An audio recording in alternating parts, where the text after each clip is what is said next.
L'engagement de la coiffure est très simple. C'est un peu comme la pyramide de Maslow. C'est quelque chose qui monte vers le haut. En fait, au départ, on est obligé de travailler. C'est essentiel. Il faut bien qu'on paie nos substances, comme on dit, notre appartement. Mais très rapidement, il y a une autre chose qui se va se passer, c'est ce qu'on appelle l'amour, en fait. Et après l'amour, c'est-à-dire quand on aime son métier, c'est après le travail. Donc c'est une autre étape. Quand on aime son métier, on a une chance incroyable parce qu'on va l'apprendre très vite, parce qu'on aime, en fait. Celui qui aime apprend plus vite que celui qui travaille. Après, il y a une autre petite étape à passer, c'est la passion. Ça, c'est autre chose, mais ça va amener notre qualité, la passion, qui est assez incroyable, parce que chaque fois, on fait un effort de plus, mais on acquiert une qualité supplémentaire. Et la passion, ça va amener ce qu'on appelle la curiosité. Et la curiosité, dans son métier, c'est quelque chose qui commence à transformer le métier en ce qu'on appelle un hobby. C'est-à-dire, en fait, de commencer en dehors du métier à s'informer sans que personne ne vous les demande. Donc ça, c'est un autre passage. Après, il y a un autre passage encore, parce qu'il y en a un paquet, hein. Encore un autre passage, un autre effort supplémentaire, un âge différent, puisque chaque âge a sa responsabilité aussi. En tant qu'apprenti, je dois travailler et je dois obéir pour savoir diriger. Donc voilà, c'est très simple comme histoire. Celui qui obéit dirigera, celui qui n'obéit pas ne dirigera jamais, parce que c'est la base de l'histoire. Donc au début, je travaille, après j'apprends à aimer, c'est effort, après je suis passionné, et une fois que je suis passionné, à un certain âge, parce qu'il faut quand même du temps, parce que tout le monde se dit je suis passionné, mais après, la dernière étape, il va falloir faire un truc incroyable, c'est avoir du temps. Et le temps, dans son métier, ça va créer ce qu'on appelle un hobby rémunérateur. C'est-à-dire que notre travail, il n'y aura plus. Il n'y a plus d'heures. Donc vous me demandez en fin de soirée là, de vous faire ce que vous voulez, je peux vous en parler toute la nuit. Parce que c'est le hobby, quoi. J'ai le meilleur matériel, c'est moi qui l'ai, parce que dans son hobby, généralement, on y investit. Et j'ai une qualité supplémentaire. Quand on arrive à ce hobby, c'est une qualité incroyable, c'est le wow. C'est la conscience professionnelle. Et la conscience professionnelle, ça vous autorise à ne pas être dirigé.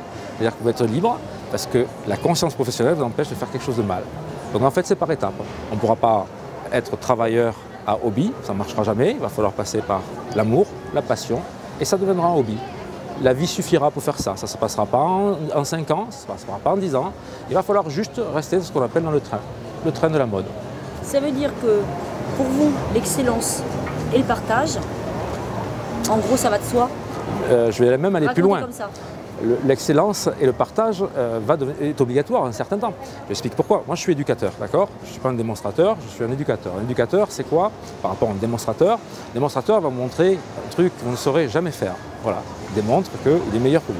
L'éducateur, c'est une autre philosophie. Il a envie que vous soyez meilleur que lui. C'est complètement différent. Donc moi, je suis un éducateur. Donc, il arrive un moment dans la coiffure, une fois qu'on m'explique comment je tiens mes doigts, à 80 degrés, à 45, on ne va pas me le raconter 10 fois. Donc il arrive un moment, il faut que j'apprenne d'une autre façon. Et la façon d'apprendre dans la coiffure, après un certain temps, là on en est à passion, c'est donc pas au début.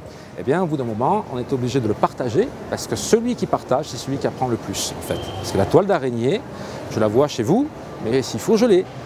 Donc je règle mes toiles d'araignée à travers vous, vous apprenez aussi, mais l'éducateur, c'est celui qui apprendra toujours le plus. Et plus on éduque, plus on s'éduque.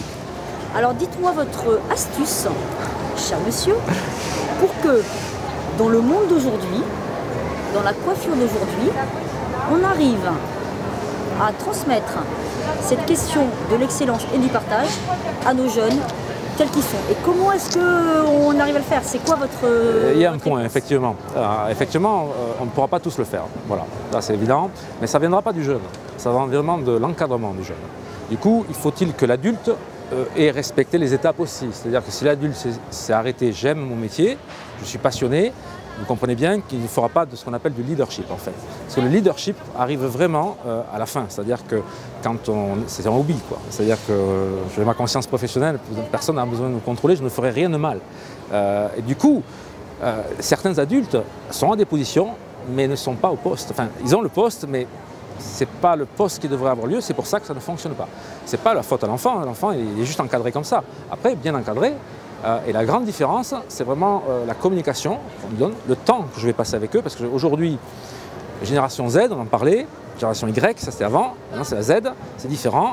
La première aimait un peu l'argent, il fallait se baser un peu l'argent, combien ça va me coûter, me rapporter. Celle-là est vraiment différente, c'est une autre façon de faire. Elle cherche une qualité de vie, et l'argent est 2 fois moins important parce qu'elle en a.